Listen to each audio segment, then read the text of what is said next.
Peace, Israel, and Yah bless. Thy righteousness is an everlasting righteousness, and thy law is the truth.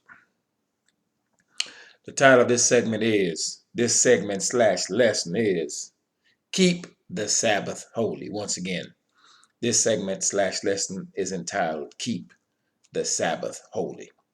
Now, every time during the Sabbath or after the Sabbath is over, you'll always come across a newsreel where something that we would consider to be horrific or horrendous has transpired during the Sabbath day.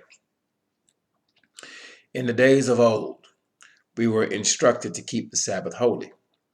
We were instructed that no man should leave his dwelling place upon the Sabbath. Now, in the days of old, an Israelite figured, you know what? It's the Sabbath day. I know the Most High told us to remain within our dwelling place, but you know what I'm going to do? I'm going to go out here and gather me some sticks. And so the elders of Israel, the princes of Israel, found this thing out. And the end result of this is for violating the Sabbath, he was killed. Now, many of us don't want to take that seriously because, Sabbath is on Saturdays, you get the best parties. You get all the shopping deals on Saturdays. All the stores are going to give you their best discounts, etc. We have to understand much of what we're dealing with is the fact that they are doing their best to ensure that we actually violate the Sabbath, unbeknownst to us. So once again, brace yourselves, tighten up your jaws, do not turn to the left or to the right, or you will get hit in the mouth. We're to walk the straight and narrow way of the Most High's commandments. We're not to deviate to the left hand or to the right hand of this thing. We're to walk the straight and narrow way. So once again, it came across the news that our people have been attacked by undoubtedly what is a Christian, because that's who's been killing us for centuries. And we refuse to face up to this thing and to acknowledge it is the Christians and the Christians' nations that have murdered us, enslaved us, and slaughtered us, and has put sanctions against us in the many nations of our captivity. So these Israelites were shot down today at a grocery store. Earlier today was the Sabbath day. They were out buying and selling, clearly in violation of the Most High's law, statutes, judgments, precepts. Now let me read clearly what it states in the law, in the book of life. If you seek to preserve your life, preserve your days, and to prolong your seed, then you have to go into the book of life and you have to read it and you have to obey it and live in it. So let's read here. It states clearly, Exodus chapter 16. Exodus chapter 16. We will start at verse 28. And Yah said unto Moses, how long refuse ye to keep my commandments and my laws? So he's asking Moshe, as it pertains to the children of Israel, how long will you continue to provoke me? How long will you continue to go against my laws, statutes, judgments, and precepts that I have given you? I have made it clear that this thing is for your life. I have made it plain that this is what preserves your days. I have made it plain that this is what protects you from violence befalling you and hardships befalling you.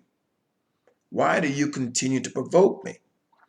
This is the Most High expressing this to Moses.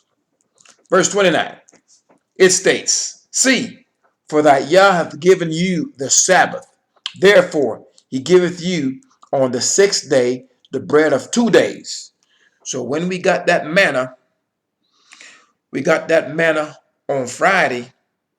That was enough manna for Friday and enough manna for Saturday, which is the Sabbath day. You got enough for 2 days because on that second day, on that Sabbath day, you were not to leave your house. So you got enough for 2 days. Let's read what it states. Let's start from the top. See, for that Yah hath given you the Sabbath. Therefore he giveth you on the sixth day the bread of 2 days. So you get enough bread for the sixth day and the seventh day, which is the Sabbath.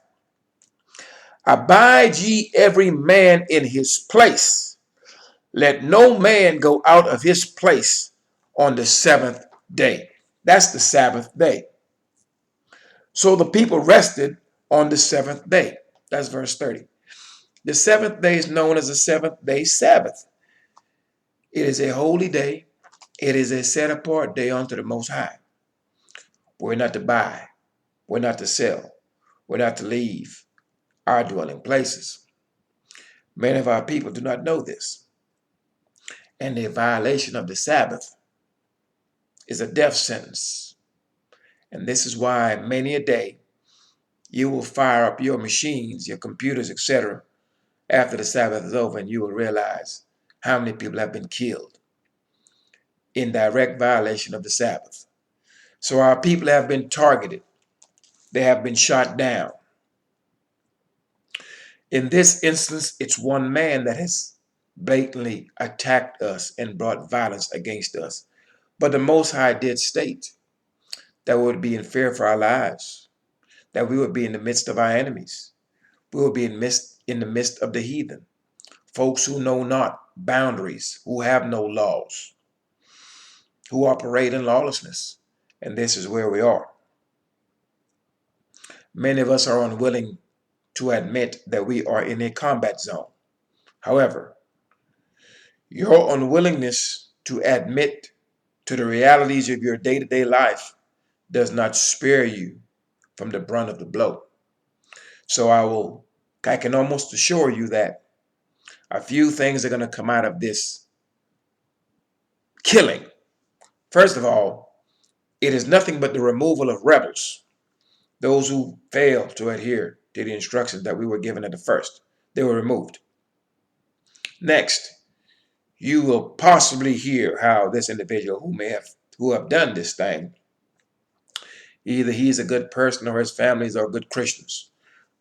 No surprise for us, or to us, it shouldn't be, for it's the Christian that has murdered us and taken us all across the earth as slaves and have sanctioned us in these many nations and continue to make things hard for us. Of course, courtesy of the Most High for disrespecting and having no respect unto his laws. That's why we're facing these hardships.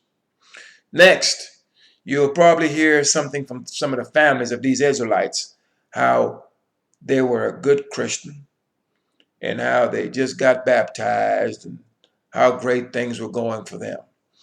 So we are so confused that we fail to see or understand and make a clear distinction between what a blessing is and what a curse is. We somehow have confused the bitter for sweet and the sweet for bitter. So when we are clearly corrected, clearly punished, somehow we think that's a blessing when you have been punished for wrongdoing. So you're going to see how people come out and flip this thing around that we're not to hate. We're not hateful people. We forgive him. Our family don't hold any grudges against him, and all this other manner of foolishness. Different coping mechanisms to deal with this state of powerlessness that they are in and that we are in as a collective. So, our people, you are to understand this. This goes to our people as well as those of the nations who seek to walk in the Most High's laws, statutes, judgments, and precepts. You're not to work on the Sabbath for anyone. You're not to be out of your homes on the Sabbath at any time. You're not to buy and sell on the Sabbath day. You are to be at home at rest. You may be meditating. You may be reading the Holy Scrolls, and you are considering and taking into account the things that has transpired in times past and how you can better improve yourself, your life, and how you can best be a servant of the Most High going forward. These are just some of the things that we are to take into account. We're to be thankful that we have lived to once again see and be present on a Sabbath day, that we may serve the Most High in righteousness and in truth. So the Sabbath day is a holy day. Notice I said holy, I didn't say holy. It's a holy day. It is set apart between the children of Israel and the Most High, not the Most High and the whole world. It is a specific day between the Most High and his sons and daughters. And if you are going to take a hold of the Most High's law, statute, judgment, and precepts, and you are a stranger, you are to observe the Sabbath as well. You're not to work on the Sabbath day, and you can submit paperwork to your employer to ensure that does not happen if you're going to do it in righteousness and in truth. Now, should you do such a thing and you are granted that petition and you decide that you're going to, you know what, I'm going to go to this basketball game, this football game, and I'm going to do all manner of things that's against the Most High's word, then you can just stand by for what's going to happen to you. Now, people have a question to ask themselves. Now, is it true? Are we bearing witness to what the Most High has said when we violate His law, what He will do to us, especially His Sabbath day? We ought to consider if what we're seeing is the actual manifestation of the Most High's words, that He is validating to us that He is exactly who He says He is, and that He will enforce His judgments. In other words, punishments. So though the Most High may love us and cares for us, the extension of His mercy is His law. And anytime that we decide to violate that, there are punishments that goes and comes with it.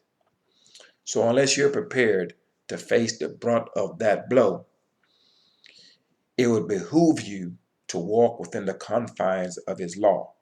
For those laws are nothing but protective mechanisms. They're protective barriers. They keep us from being hurt.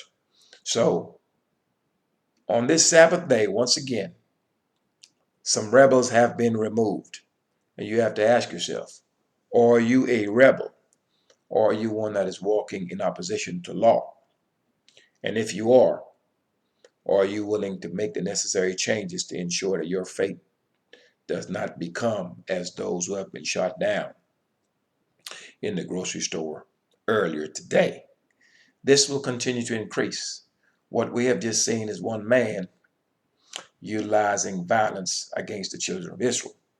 But you have to understand, this is small fry compared to what we have seen and what we will continue to see, because the violence against us has been done by nations.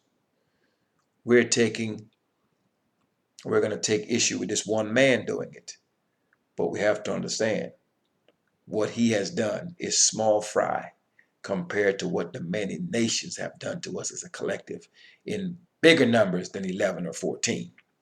These are things that we have to consider when we decide to call ourselves what these people call themselves, when these people have been enemies unto us for as long as we can remember. And their ways and their doings are in direct opposition to the Creator of heaven and earth. Things that the children of Israel must think about. Peace, Israel, and Yah bless. Thy righteousness is an everlasting righteousness, and thy law is the truth. And peace to the stranger that will take a hold of the Most High's law, statute, judgments, precepts, and will do them in righteousness and in truth.